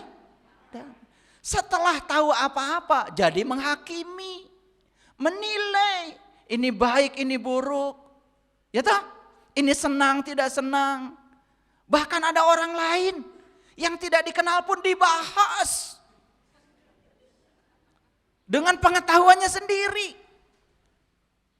Makanya kalau saya ngikutin Imam Asy-Syafi'i aja. Imam Asy-Syafi'i mengatakan begini.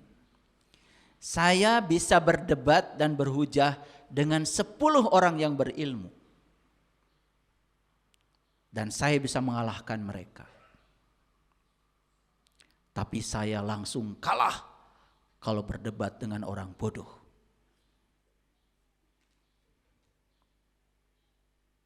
Tahu pesan Imam Asy-Syafi'i? Berbicara dengan orang bodoh itu gak usah banyak-banyak. Kasihan belum pernah pintar. Jadi Imam Asy-Syafi'i kalahnya sama siapa? Sama orang bodoh. Padahal beliau itu bisa mengalahkan 10 orang yang berilmu. Orang bodoh itu ngomong belum selesai, ininya udah keluar. Orang bodoh itu ngomong belum beres, matanya sudah keluar. Orang bodoh itu otaknya belum jalan, mulutnya sudah nyerocos, betul nggak? Makanya orang bodoh itu kalau diem kelihatan bodohnya. Apalagi kalau bicara, betul nggak? Iya. Makanya Imam Asy-Syafi'i itu hanya kalah sama orang bodoh. Jadi saya memilih untuk mengikuti Imam Asy-Syafi'i aja.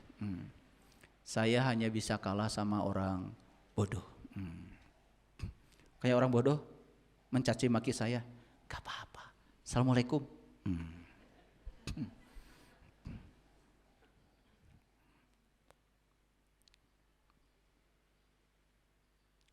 Sampai sini ngerti? Jadi Adam itu dulu nggak tahu apa-apa. Coba, begitu sudah masuk berbagai macam pengetahuan pada Adam, buah holdi masuk pada Adam. Adam itu kok jadi gampang tersinggungan? Karena sudah ada pengetahuan, benar salah, baik buruk, menghakimi, betul nggak? Bahkan membahas orang lain dengan pengetahuan dangkalnya. Jadi mana ibu bapak? Mending punya pengetahuan, mending tidak?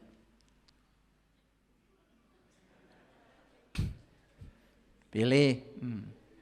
Padahal pengetahuan itu kan dasarnya kebenaran, betul nggak? Nih saya kasih tahu, kita ini harus punya pengetahuan, tetapi bukan untuk menghakimi orang lain, bukan untuk membahas orang lain, tapi pengetahuan untuk menumbuhkan diri pribadi kita agar menjadi keren. Gitu. Paham? Iya. Dulu Adam punya jabatan enggak Bapak Ibu? RT, RW, lurah, camat, presiden, menteri, direktur. Susah enggak Adam waktu itu? Enggak. Tapi setelah punya jabatan jadi menderita Adam. Baru dilantik kemarin udah mikirin periode berikutnya. Padahal 5 tahun juga janjinya belum selesai. Betul Pak Bapak Ibu? Nah itu namanya Adam yang sudah terkontaminasi. Terlalu banyak makan buah holdi. Maka Adam terusir dari dalam surga. Masuk ke dalam neraka. Kira-kira ini Adam banyak ngikutin malaikat atau banyak ngikutin iblis? Gitu, paham ya? Sudah tahu Adam sekarang? Tahu. Di mana sekarang Adam? Di surga apa di neraka? Nah, itu. Kenapa terusir dari surga?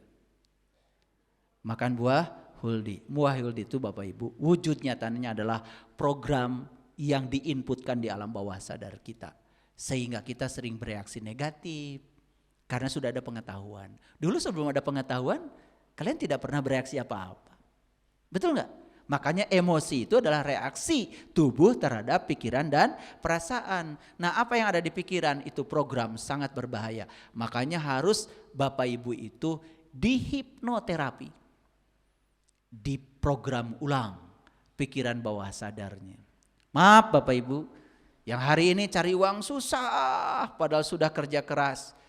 Itu karena di dalam alam bawah sadar masih ada program dari Bapak Ibu yang mengatakan uang itu sulit.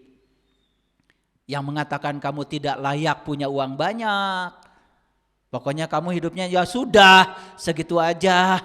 Jangan berpikir yang aneh-aneh katanya. Jadi seolah-olah ya alam semesta telah membatasi dirinya. Padahal sebetulnya dirinya yang telah membatasi alam semesta. Harusnya hidup kita itu tanpa batas. Dalam segala dimensi kehidupan. Keren gak Bapak Ibu kalau begitu? Mau jadi Adam yang di surga lagi? Sudah tahu caranya? Ya sudah kalau begitu.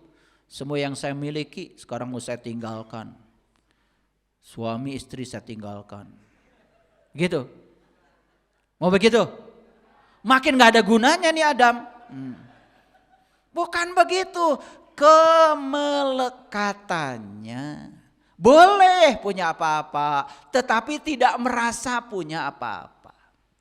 Boleh banyak pengetahuan. Tapi tidak merasa paling tahu. Terus belajar. Boleh bisa apa-apa. Tapi tidak merasa dia yang paling bisa. Boleh jadi pejabat, jadi jabatannya setinggi apapun, tapi tidak merasa sebagai siapa-siapa. Inilah cara untuk kembali menjadi Adam yang di surga. Pernah melihat gak Bapak Ibu? Orang kaya, tetapi tidak merasa punya apa-apa. Kemana-mana dia berbagi, tidak pelit. Surga bukan itu Bapak Ibu? Ada nggak yang kayak gitu di sini?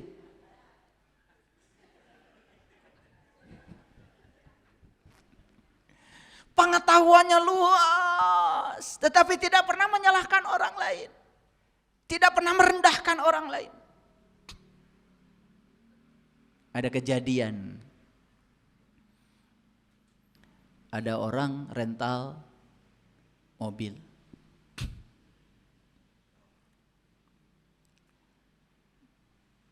Setelah mobil dikembalikan ke tempat rental, rupanya dia mungkin gak punya uang. Gak dibayar. Terus yang punya rental ini mungkin juga lagi butuh. Singkat kata, yang punya rental ini hubungi saya. Padahal saya tidak pernah ngerental mobil. Minta supaya dibayarkan oleh saya. Coba kalau Bapak Ibu di posisi seperti ini, pilihannya apa? Marah? Bukan urusan saya? Kalau saya tidak begitu. Saya berpikir dia melakukan ini mungkin karena saking kepepet perlu mobil, gak punya uang. Yang rental ini pun kenapa ke saya? Ya minta tolong. Tiba-tiba tahu kok nomor telepon saya, gak tahu dari mana. Saya minta nomor rekening dia. Saya minta nomor telepon yang rental itu. Saya transfer sebesar yang dia minta.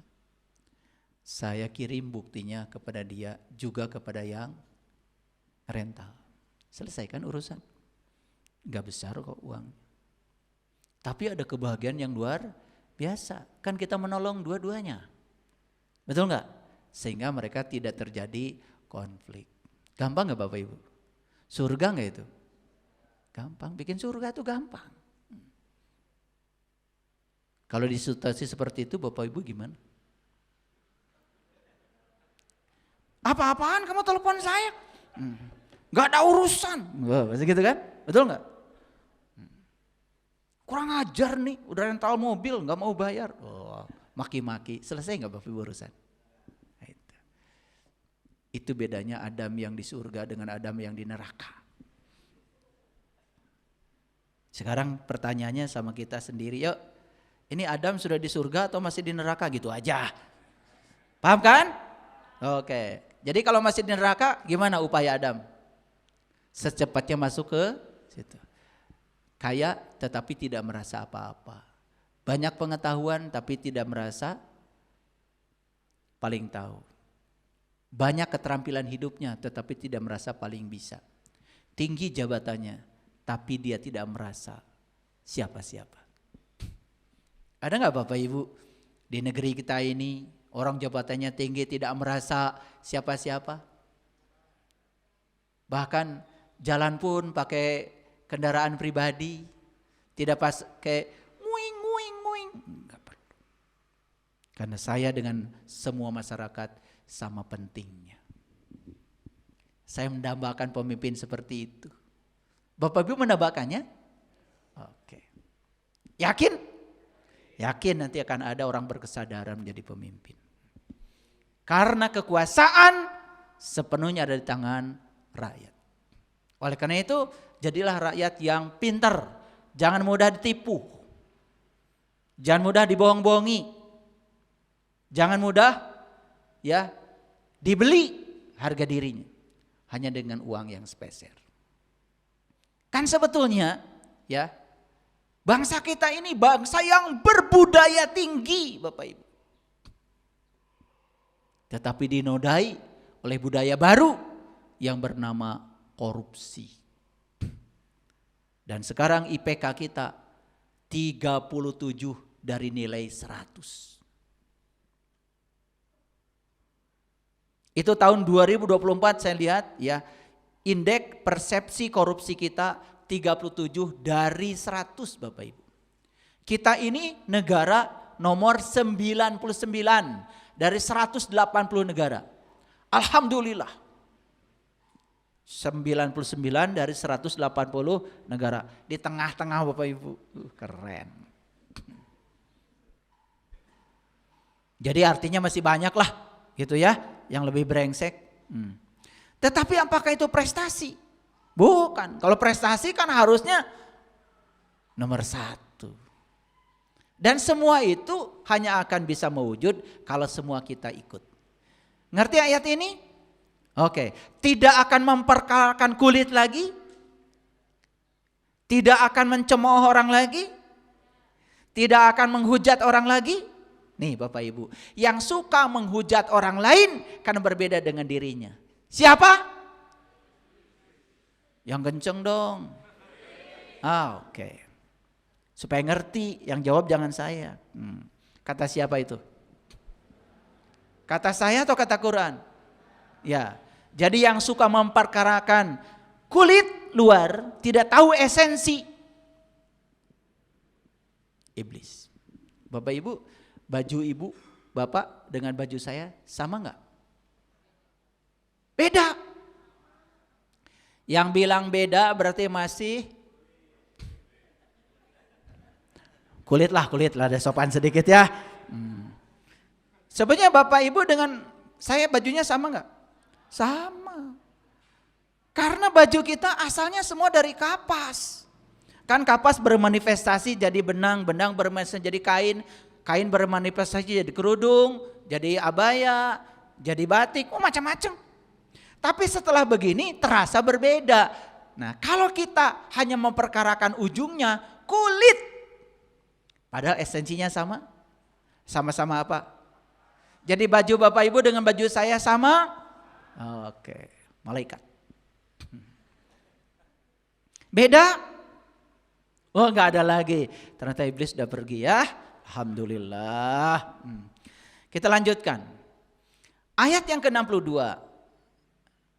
Dia, iblis nih, berkata, terangkanlah kepadaku inikah orangnya yang engkau muliakan atas diriku.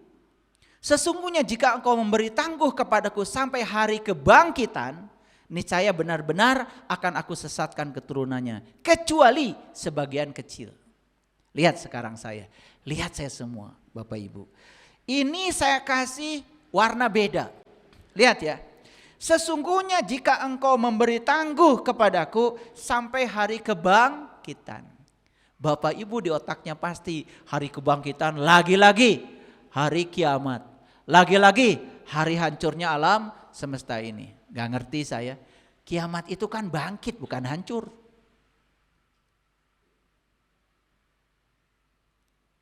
Jadi sampai kapan nih iblis ini akan bisa menggoda Adam? Sampai hari kebangkitan. Ketika Adam sudah bangkit kesadarannya, sadar kalau Adam sekarang tinggal di neraka, dan kemudian Adam kembali ke surga, seperti sedia kala. Itulah hari kebangkitan. Jadi hari kebangkitan itu adalah hari di mana Bapak Ibu tahu jati diri Bapak Ibu semua. Dan kembali ke situ. Wah, keren Bapak Ibu. Kalau sudah kembali ke situ, tidak berkuasa lagi iblis. Karena iblis pun sudah diberi tangguh cuman sampai hari kebangkitan. Paham? Jadi artinya siapa saja yang sudah bangkit kesadarannya, sulit lagi untuk tergoda oleh iblis. Kapan hari kebangkitan Bapak Ibu? Kapan? Hari di mana Bapak Ibu sadar. Kapan? Mau bangkit sekarang? Kalau mau bangkit sekarang, sekarang pun iblis mulai memperhitungkan. Jangan main-main lagi sama orang-orang ini. Sudah bangkit kesadarannya. Kita tidak akan bisa lagi menggoda mereka. Karena waktu tangguh kita cuman sampai hari kebangkitan. Masuk akal? Dulu Bapak Ibu memahami hari kebangkitan kapan? Kata? Jaga. Makanya Bapak Ibu sararewe ayeuna ya jaga bangkitna oge. Padahal bangkit itu kapan? Summa ba'asna mim ba'di mautikum la'allakum tashkurun. Kemudian aku bangkitkan kamu dari kematian kesadaranmu dan kini kamu menjadi orang-orang yang bersyukur. Ih, sekarang atau syukur mah. Betul enggak? Iya. Keren. Bapak Ibu, maaf. Banyakkah orang yang rajin melakukan ibadah tetapi kelakuannya enggak karu-karuan? Banyak apa banyak sekali? Kenapa? Malah jadi sombong karena ibadahnya. Merasa paling soleh, paling suci. Habis wudhu aja semua harus menyingkir. Awas.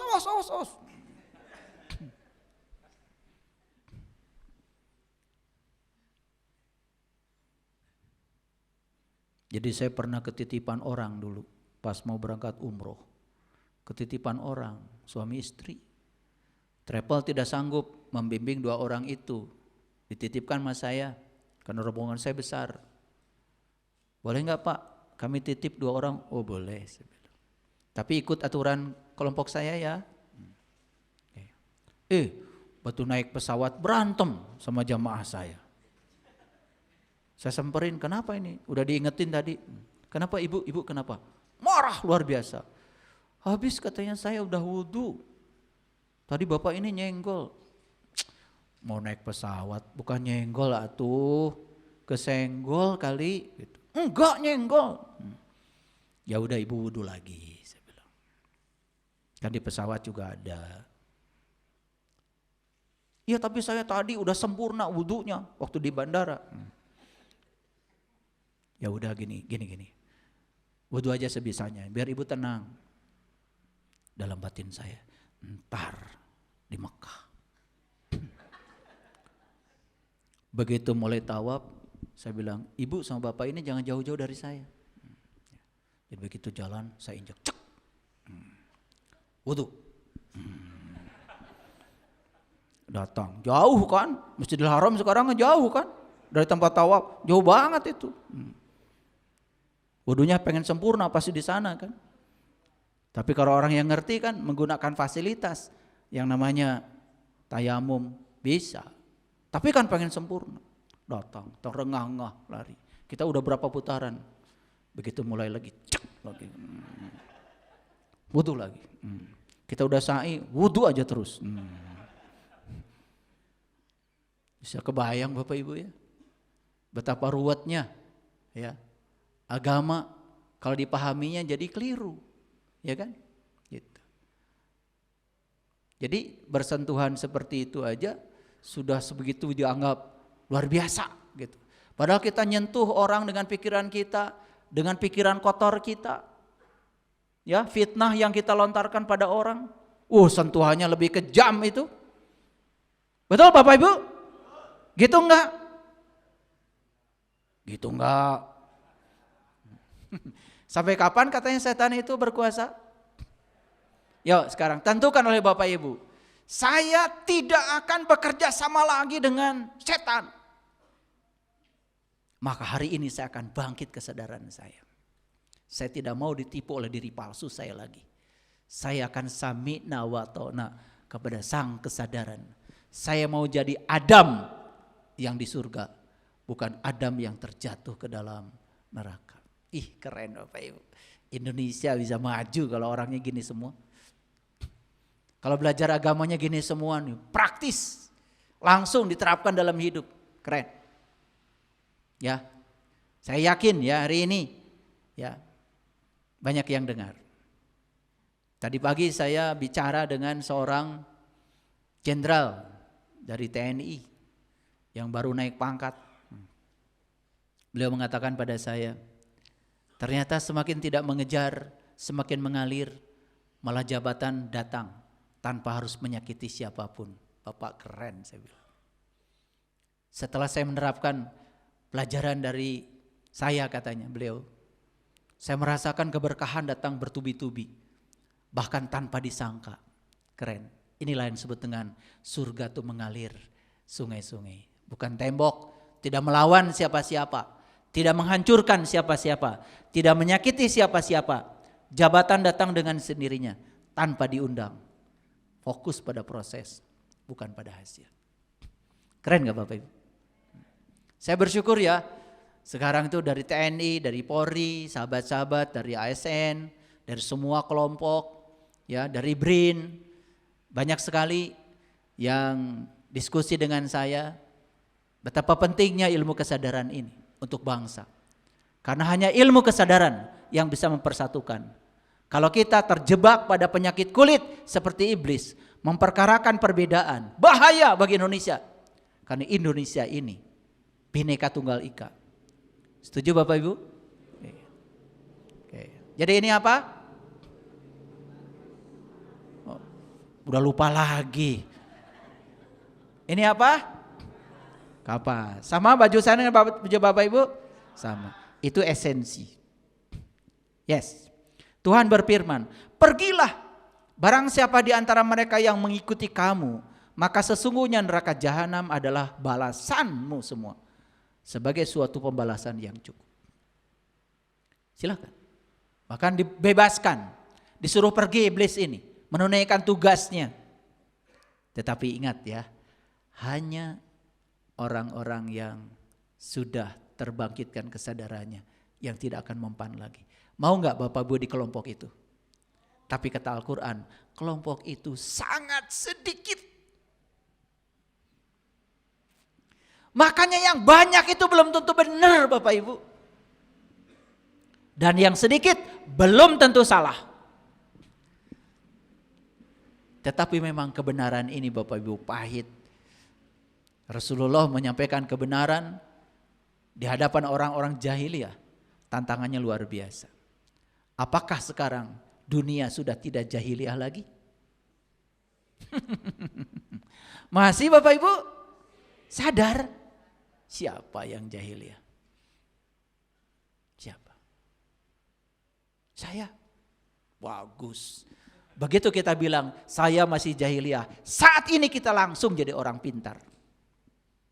Karena orang cerdas itu adalah orang yang sadar kalau dirinya masih bodoh. Tapi saat ini kalau kita mengatakan saya adalah orang paling pintar dan berhenti belajar, langsung jadi orang jahiliyah. Gitu jahiliyah tuh Bapak Ibu, nggak takut. Nggak takut lagi. Ya. Mau mengaku diri kita belum tahu. Begitu saat ini kita mengaku saya tidak tahu apa-apa, langsung Bapak Ibu jadi orang cerdas.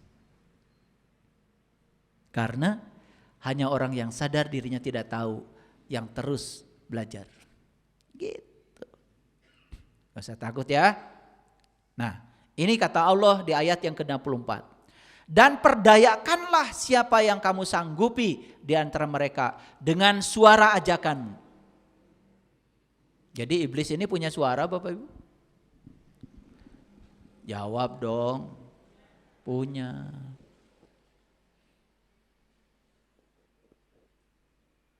Keras gak suaranya? Keras. Udah, jangan dikasih. Enak aja. Keras gak suaranya? Keras.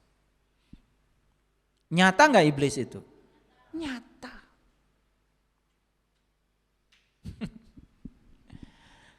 Dan kerahkanlah terhadap mereka pasukan berkuda. Dan pasukanmu yang berjalan kaki. Berserikatlah dengan mereka pada harta dan anak-anak. Dan beri janjilah mereka. Memang tugasnya itu Bapak Ibu. Iblis itu ngasih janji-janji kosong. Tapi percaya ya. Tahu nggak kenapa banyak orang yang percaya pada janji-janji kosong iblis? Kenapa? Karena orang yang seperti itu juga sama dengan iblis. Masih terjebak angan-angan kosong. Yang nyata tidak percaya. Bapak Ibu mohon maaf. Apakah Allah, coba lihat kiri kanan, lihat kiri kanan. Lihat kiri kanan. Apakah Allah ada pada diri yang Bapak Ibu lihat kiri kanan? Ada? Apakah Allah ada pada saya? Apakah Allah ada pada Bapak ini? Pada Mas ini? Ada? Ada. Jadi coba sekarang, belajar melihat Allah pada semua orang. Nyata gak itu? Nah kita aneh. Allah yang gaib terus saja disembah-sembah. Tapi Allah yang nyata kita sakiti. Padahal semua yang nyata kata Allah sendiri adalah manifestasi ilahi dari dirinya sendiri. Makanya ke orang yang sadar, saya tidak berani lagi menyakiti orang lain. Karena saya melihat Allah pada diri mereka. Karena Allah bersama mereka. Kalau itu Bapak Ibu disadari aja, damai dunia ini. Ya. Nah, ini yang saya kasih warna. Dan tidak ada yang dijanjikan oleh syaitan kepada mereka melainkan tipuan belaka. Lalu masuklah ayat yang ke-65 yang sudah saya munculkan di awal tadi. Sesungguhnya hamba-hambaku, kamu tidak dapat berkuasa atas mereka. Dan cukuplah Tuhanmu sebagai penjaga. Kesimpulan. Jadi kalau kita masih tergoda oleh diri palsu kita, bisikan ambisi ego kita, itu bahwa kita belum sepenuhnya menjadi hamba-hamba Allah. Berarti kita masih terkadang menjadi hamba-hamba setan. Itu Bapak Ibu kajiannya. Udah masuk sekarang semuanya? Jadi kira-kira judul hari ini cocok gak buat Bapak Ibu? Cocok ya. Padahal tadi waktu lihat judulnya ya, kayaknya ini buat orang lain. Betul gak? Hamba-hamba setan, sembarangan. Saya hamba Allah. Betul gak? Iya. Jadi sekarang kita sudah sadar. Tidak apa-apa kita saat ini menyadari kalau saat ini kita masih sering tergoda oleh godaan-godaan syaitan. Diri palsu kita, ambisi ego kita, rahwana, si dasar muka pada diri kita, no problem. Karena apa? Belajar spiritual tidak usah bergerak cepat. Yang penting bergerak maju. Setuju? Tidak usah one day one judge. Apalagi cuma bahasa gak ngerti isinya. Sekarang satu hari satu ayat saja, tetapi ayatnya menghunjam ke dalam diri. Membuka rahasia diri. Menjadi petunjuk bagi diri. Tidak usah bergerak cepat, tapi bergerak maju terus menerus. Tidak usah kita menjadi yang terbaik dibandingkan orang lain. Menjadi versi terbaik dari diri kita sendiri. Saya yakin Bapak Ibu, saya sudah mengalaminya sendiri. Ketika kita sudah kembali lagi kepada Adam yang semula. Persis seperti saat kita datang ke dunia ini. Nyaris tanpa upaya segala berkah datang. Seperti bayi datang ke dunia ini. Tidak minta baju baru, ada baju baru. Tidak minta susu, ada susu. Tidak minta bubur, ada bubur. Tanpa upaya semua berkah datang. Dan itu bukan omon-omon. Itu semua bisa dibuktikan dalam hidup kita. Terima kasih. Assalamualaikum warahmatullahi wabarakatuh.